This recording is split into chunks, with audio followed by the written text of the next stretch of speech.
Nangangahulugang ito na mahalaga ang pagiging Panginoon niya sa ating buhay, sapagkat ang pananampalataya ay pagtitiwala sa Kanya sa lahat ng aspeto ng ating buhay. Ang kaligtasan ay hindi sa pamamagitan ng ating gawa o relihiyon, kundi ito ay biyaya ng Diyos at nagbubunga ito ng ating mabuting mga gawa at pagsunod sa Diyos kung siya ay ating tinanggap bilang Panginoon. Paano natin isasaayos ang relasyon kay Jesus bilang ating Panginoon? Number 1. Number Sa 1. pamamagitan ng pag-ibig sa Kanya. Yes. 1 Pedro 3:15. Idambana ninyo sa inyong puso si Kristo Jesus. Manda Hoy, kayong lagi baby. na magpaliwanag sa sinumang magtatanong sa inyo tungkol sa inyong pag-asa. Paano kaya? Ang pagpapasakop kay Kristo bilang Panginoon ay hindi tungkol sa pagsunod sa mga alituntunin ng relihiyon, kaugalian o tradisyon, kundi ito ay nagsisimula sa pagpapasakop ng ating puso sa Diyos. Number 2, sa pamamagitan ng pagsisisi. 2 Corinto 7:10. Sapagkat ang kahapisang buhat sa Diyos ay nagbubunsod sa inyo upang magsisi at magbago sa inyong ikaliligtas. Ngunit ang kahapisang dulot ng sanlibutan ay humahantong sa kamatayan. Going. Pagsisisi ay godly sorrow.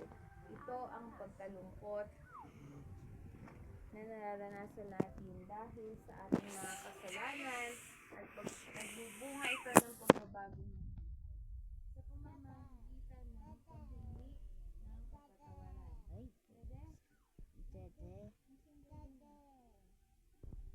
Pagtalikod sa kasalanan at pagsunod sa kalooban ng Diyos.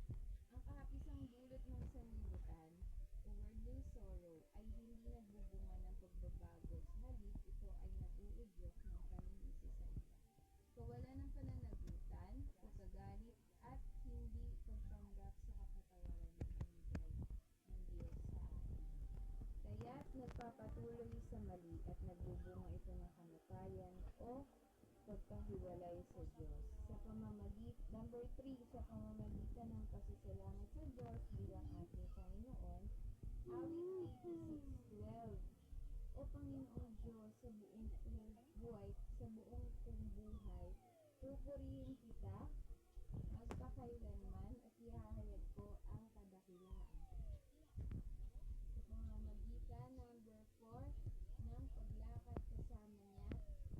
Galatians 6, yamang tinanggap ninyong Panginoon si Kristo Jesus, namuhay kayo sa paraang karapat-dapat sa Kanya.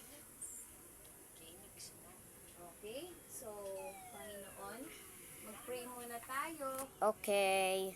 Panginoong Jesus, inaamin kong ako ay makasalanan at hindi ako karapat-dapat sa inyong harapan sapagkat ikaw ay banal. Ngunit nalalaman kong iniibig mo ako at tinubos mo ako na inyong banal na dugo.